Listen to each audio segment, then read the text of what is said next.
Bismillahirrahmanirrahim. Assalamualaikum warahmatullahi wabarakatuh.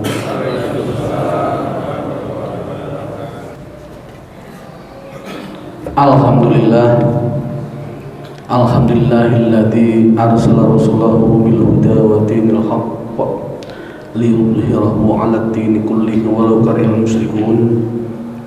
Asyhadu an la ilaha illallah wahdahu la syarikalah wa asyhadu anna Muhammadan abduhu wa rasuluh. Allahumma shalli wa sallim ala nabiyyina wa rasulina Muhammad wa ala alihi wa ashabihi ajma'in, amma ba'd. Ayyuhal muslimun, usikum wa nafsi bittaqwallah.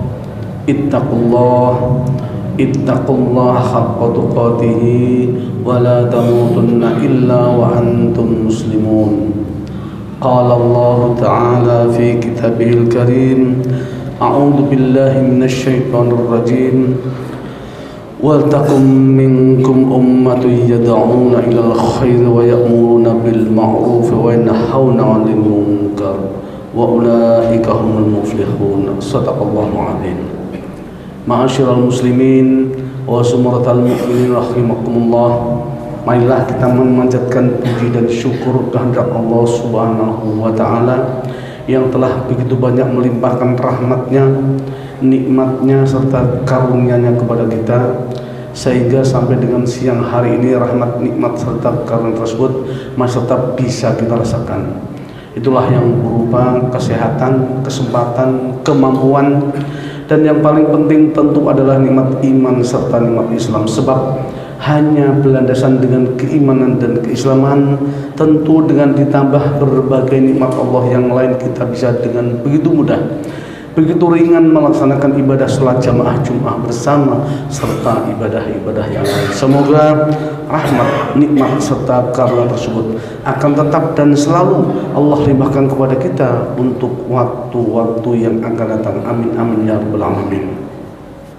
Ma'asyiral muslimin, jamaah salat Jumat yang dimuliakan oleh Allah, sebagai umat Islam tentu kita meyakini dengan keyakinan penuh, yakin seyakin-yakinnya bahwa Islam adalah agama sempurna, sehingga tidak perlu ada inovasi lagi.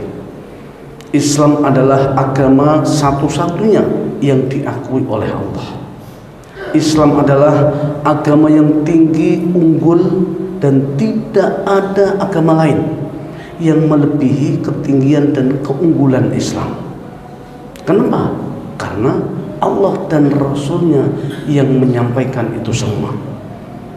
Disebutkan dalam surat Al-Imran ayat ke-9, Allah berfirman, a'udzubillahi minasyaitonir rajim, innad-dina indallahil Islam. Sesungguhnya satu-satunya agama yang diakui oleh Allah hanyalah agama Islam. Kemudian dalam salah satu hadis sahih, hadis hasan, Syekh Albani menghasankan hadis ini dari Imam At-Taruquni dan Imam Baihaqi. Rasulullah mengatakan, al-Islamu ya'lu wa la yu'la alaihi. Islam itu agama tinggi, unggul, dan tidak ada agama lain yang melebihi ketinggian dan keunggulan Islam. Ketika kita memeluk Islam, kita pun disebut sebagai umat Islam. Allah berfirman di surat Ali Imran 115, a'udzubillahi minasyaitonir rajim, kuntum khaira ummah ukhrijat linnas ta'muruna bil ma'ruf wa tanhauna 'anil munkar. Kamu sekalian adalah sebaik-baik umat. Oleh karenanya dilahirkan, diciptakan untuk kepentingan manusia-manusia lain, sehingga punya fungsi, punya tugas amar ma'ruf nahi mungkar, mengajak orang lain, manusia lain untuk berbuat baik dan mencegah manakala ada yang berbuat jahat atau berbuat dosa. Ma'asyiral muslimin, jamaah salat Jumat yang dimuliakan oleh Allah, saya yakin Islam agama yang lebih baik dari agama apapun. itu hal yang mutlak kita percayai. Tetapi yang menjadi pertanyaan adalah dari sisi mana keunggulan Islam dibanding agama lain. Sebab manakala kita melihat sisi kenyataan, realitas yang ada, Islam ini dari sisi kuantitas jumlah, Islam ini masih berada kira-kira sepertiga dari agama lain. Islam hanya berkembang di wilayah Asia Tengah, termasuk Asia Tenggara, di wilayah Eropa, Australia, Amerika. Mayoritas mereka beragama bukan agama Islam.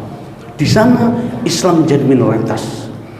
Dari sisi jumlah, dari sisi penguasaan ekonomi,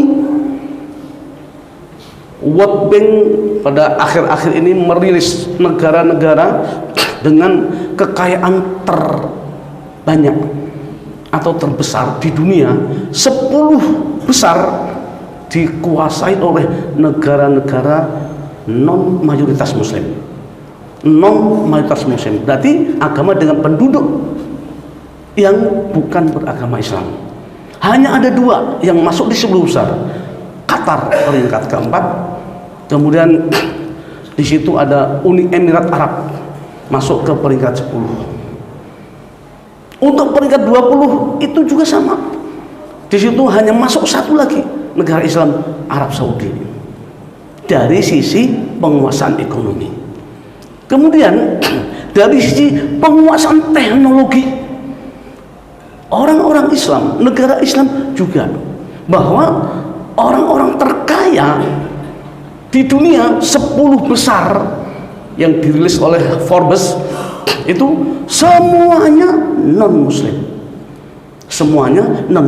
dan bisnis yang mereka tekuni oleh orang-orang terkaya ini mayoritas adalah bisnis di wilayah teknologi. Di antaranya data terakhir itu terkaya di dunia itu dari Prancis, Elon Musk, itu adalah bisnis teknologi. Sejak mengakuisisi Twitter menjadi orang terkaya di dunia. Kemudian di sana ada Jeff Bezos dari Amerika, itu juga di wilayah Ikuman. Kemudian ada Bill Gates, kita sama tahu, semuanya wilayah teknologi.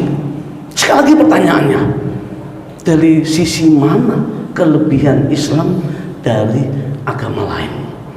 Jamaah yang dimuliakan oleh Allah, ketika kita melihat sisi keunggulan Islam, maka kita harus melihat dari konsep yang dimiliki oleh Islam. Konsep dalam agama Islam semuanya datangnya dari Allah. Oleh karena itu tingkat kesempurnaan mutlak, tidak nisbi lagi, tegas dan jelas. Islam tidak perlu inovasi. Karena apa? Konsepnya betul-betul dari Allah. Berbeda dengan agama lain. Terkadang mereka masih punya bentuk, mencari-cari bentuk. Ada yang meniru-niru cara ibadah Islam.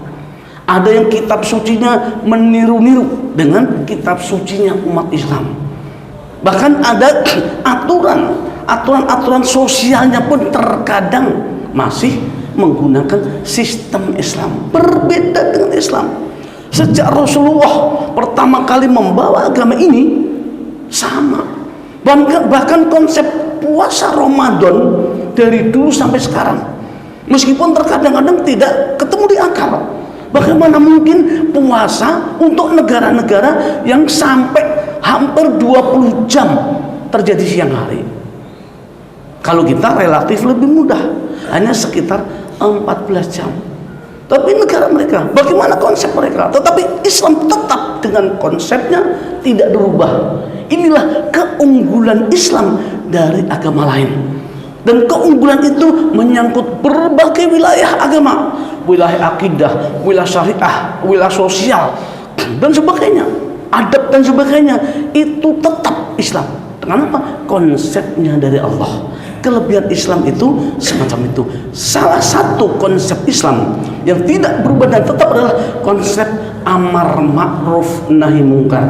Dua kata, amar ma'ruf, mengajak orang lain untuk berbuat baik, menyuruh, memerintahkan orang lain berbuat baik, dan mencegah atau menghalangi, merubah manakala ada orang-orang yang berbuat dosa atau berbuat jahat.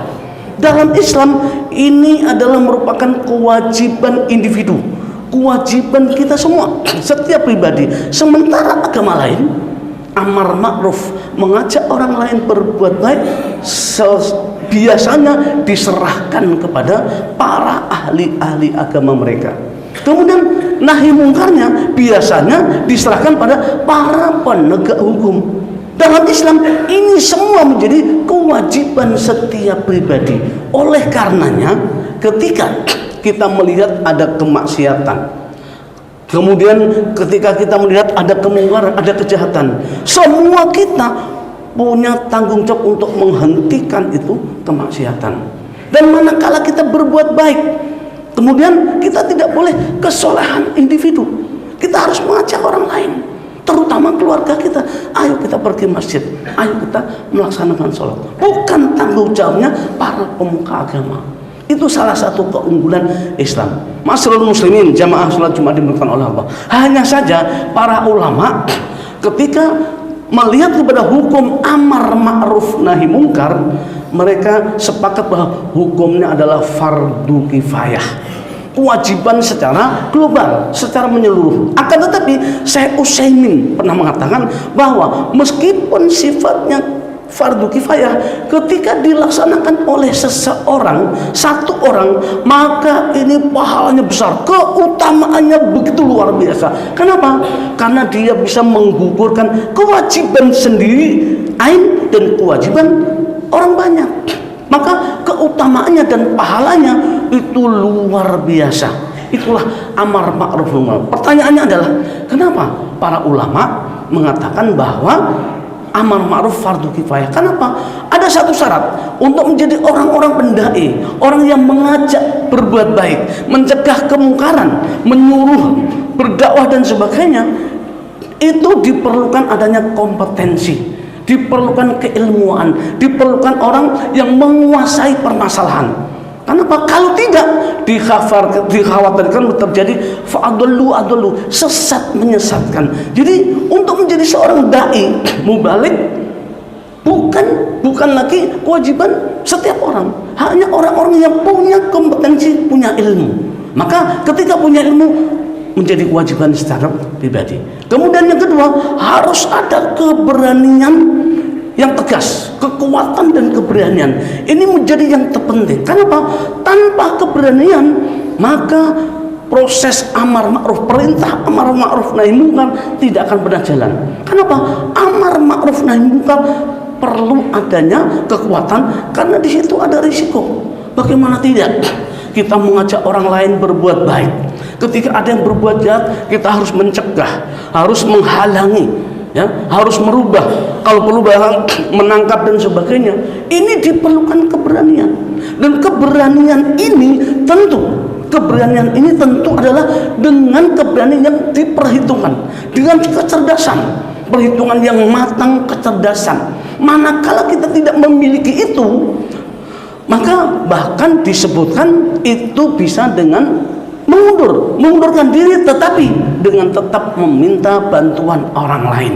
Itulah, maka keberanian itu menjadi hal yang terpenting. Dan sebagaimana kita ketahui bahwa keberanian seseorang untuk melakukan berbagai hal, termasuk mencegah kemungkaran, termasuk kita berinovasi dalam berbisnis, dalam kehidupan sehari-hari, ini sangat menentukan kesuksesan kita dalam berbagai hal. Oleh karena itu, menjadi umat Islam diharuskan harus berani. Memang ada orang-orang yang tertahan untuk itu karena keterbatasan fisik, keterbatasan tenaga, keterbatasan kemampuan, maka tidak diwajibkan secara fardu ain, tetapi fardu kifayah.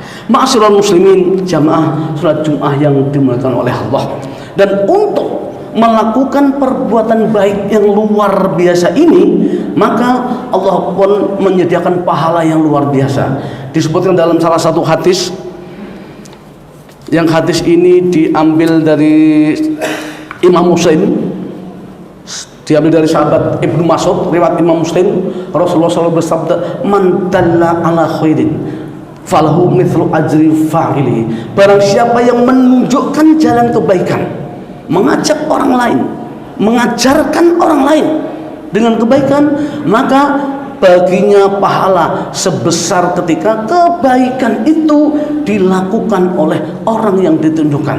Kita bisa bayangkan bagaimana orang-orang berprofesi guru ngaji yang diajar memang seorang anak, tetapi ternyata yang diajar tidak hanya satu dua, puluhan, dan itu dilakukan sejak dari muda sampai tua, sehingga bilangan muridnya sudah tidak terhitung lagi. Ada orang yang belajar ngaji kepada guru ngaji ini, ketika tua punya anak-anaknya pun dikirim untuk ngaji kepada guru ini. Kita bisa bayangkan.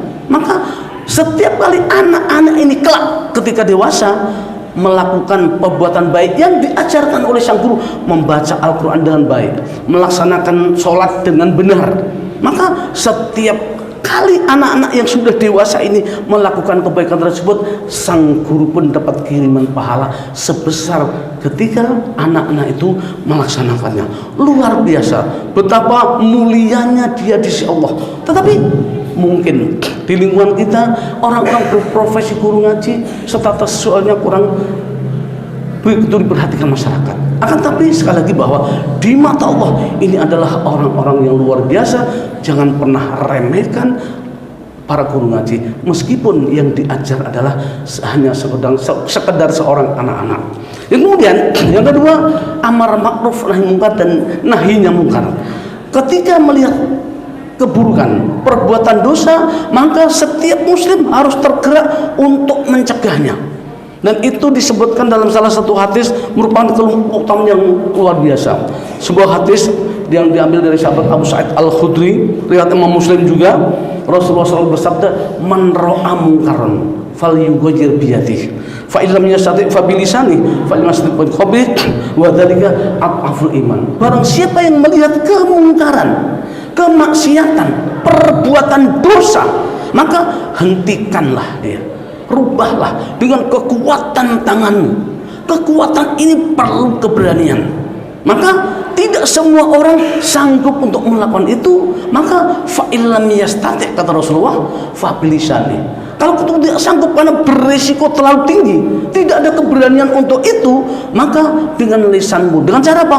Meminta pertolongan orang lain, berteriak atau menghubungi orang-orang yang sanggup untuk sama-sama menghentikan perbuatan maksiat.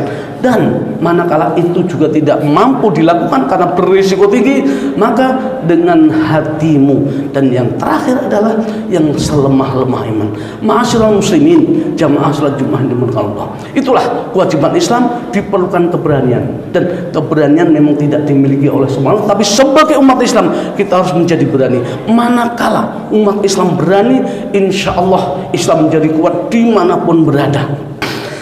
Apalagi ketika melihat kemaksiatan atau perbuatan dosa ini terjadi di dalam keluarga kita. Sebuah hadis yang diambil dari sahabat Abdullah bin Umar. Hadis ini sahih riwayat Imam Ahmad dengan sanad Imam Bukhari. Rasulullah SAW bersabda, salasatun qad harramallahu alaihimul jannah. Tiga orang, yang tiga orang ini sungguh Allah haramkan, qad harramallahu alaihimul jannah, sungguh Allah haramkan masuk surga. Para ulama mengatakan tiga orang ini meskipun dia ahli ibadah, meskipun dia rajin sholat, rajin berjamaah, meskipun dia rajin ngaji, rajin berbuat baik, baca Quran dan sebagainya, kalau tiga hal ini terjadi pada orang-orang ini, maka qad harramallahu alaihimul jannah, sungguh Allah haramkan masuk surga. Siapa tiga itu? Yang pertama adalah mudminul khamra, orang yang tidak pernah berhenti dari minum minuman keras, tidak bisa menghentikan minum keras. Yang kedua, wal aq, orang yang durhaka kepada salah satu atau kedua orang tuanya. Dan yang ketiga, yang konteks dengan materi yang saya sampaikan adalah wadayyus alladzi yuqirru fi ahli al-khabtha, yaitu yang disebut dengan istilah dayyus. Yaitu dayyus adalah yang sebagian ulama mengatakan termasuk para pemimpin keluarga, kepala keluarga. Sebagian lain mengatakan bahwa seluruh anggota keluarga yang sudah terkena taklif atau beban hukum, maka dia termasuk kategori dayyus manakala dia tidak berbuat apa-apa ketika di dalam keluarganya terjadi perbuatan dosa. Manakala di dalam keluarganya, lingkungan keluarganya ada perbuatan dosa dan dia tidak berbuat apa-apa, tidak mencegah, tidak mengingatkan, tidak menasihati, maka kategori dayyus qad haramallahu alaihimul jannah, sungguh Allah haramkan masuk surga. Kita lihat sering terjadi di antara kita. Misalnya ketika kita memiliki seorang putri yang sudah dewasa, anak yang sudah dewasa, anak perempuan sudah dewasa, atau bahkan istri kita, bahwa hukum Islam mengatakan ketika orang yang sudah balik keluar rumah berpotensi untuk dilihat oleh orang-orang lain jenis yang bukan mahramnya, maka dia harus menutup aurat. Dalam bahasa kita memakai jilbab. Manakala terjadi di keluarga kita, kita punya istri, punya anak perempuan yang sudah dewasa, keluar rumah kemudian tidak menggunakan jilbab, maka kategori dayyus qad haramallahu alaihimul jannah. Juga ketika kita melihat, kita memang rajin ke masjid untuk sholat jamaah, kita melihat anak-anak kita yang sudah dewasa, kemudian kita tidak mengajak mereka, bahkan kita tahu mereka tidak melaksanakan sholat 5 waktu, itu kategori dayyus yang diharamkan masuk surga. Bahkan seandainya misalnya kita punya anak-anak yang sudah dewasa, laki maupun perempuan, kemudian satu kita datang pasangan atau pacarnya datang ke rumah kita, kemudian ada di lingkungan kita, kemudian mereka minta izin sekedar keluar untuk makan bersama dengan kendaraan yang satu, kemudian kita memberikan izin sekedar keluar, jangan sampai malam-malam. Bahkan kita ingatkan bahwa mereka berduaan yang bukan mahramnya, ini adalah perbuatan dosa, perbuatan maksiat. Kalau kemudian kita memberikan izin bukan mencegah, sungguh Allah haramkan masuk surga. Qad haramallahu alaihimul jannah. Contoh lain, misalnya ketika kita menyaksikan di keluarga kita ada perbuatan-perbuatan yang tidak sesuai dengan aturan, termasuk diantaranya para ulama mengatakan sudah menjelang waktu masuk sholat, kemudian kita tidak melakukan apa-apa, mereka asyik dengan aktivitasnya, kita mengingatkan dengan aktivitas, dan dikhawatirkan mereka tertunda sholatnya, menunda sholat selama ada kesempatan. Ini sebuah kewajiban dan kita diam saja, ini juga sebuah kemaksiatan. Oleh karena itu, marilah dalam kesempatan yang berbahagia ini, perintah amar ma'ruf nahi munkar memang fardu kifayah. Tetapi ketika kita yang paling tahu kondisi terjadinya perbuatan dosa atau maksiat tersebut, maka sepakat para ulama yang fardu kifayah ini menjadi fardu ain, kewajiban setiap individu kita. Oleh karena itu hati-hati. Bahkan para ulama mengatakan perbuatan maksiat di dalam keluarga kita, kemudian kita tidak berbuat apa-apa, maka bahkan dosa kita lebih besar dari orang yang melaksanakan perbuatan dosa tersebut. Semoga ini menjadi bahan kita bersama. Barakallahu li wa lakum fil Qur'anil azim wa nafa'ani wa iyyakum wa taqabbalallahu minna wa minkum. Aqulu qawli hadza li wa lakum fastaghfiruhu innahu huwal ghafurur rahim.